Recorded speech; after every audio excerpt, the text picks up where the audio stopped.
Tonight, a big funding boost that schools have seen since the start of the pandemic is expiring. Over nearly 5 years, K through 12 schools across the country have received an extra $190 billion in federal funding.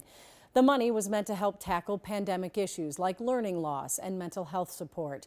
Now, as that money stops flowing, schools have had to figure out where to cut or ask the government to keep the extra funding coming.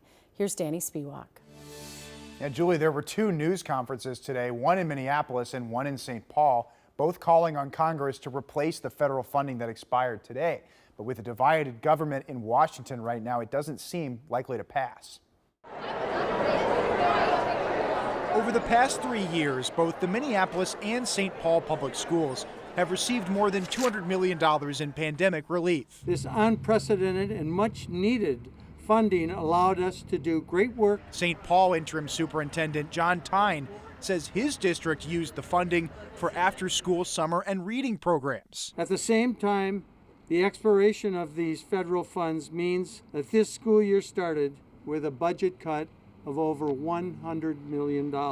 Now, Democratic Representatives Ilhan Omar and Betty McCollum have co-sponsored legislation Congress has never fully funded its commitments that we made. That would boost school funding over a 10-year period. We have a plan in the Democratic caucus to keep moving funds forward. But the legislation lacks support from Republicans, who control the House of Representatives. School districts, cities, counties, local governments, even state governments should never have relied on that federal funding to last. It was never sold as something that was going to last forever. Bill Walsh, with the conservative-leaning Center of the American Experiment, points out the Minnesota legislature increased school funding by $2 billion last year. More money does not equal better outcomes. But many districts say they're struggling with not just the loss of federal money, but also declining enrollment. The money coming in from all sources is not enough to pay all the services that our students need and deserve.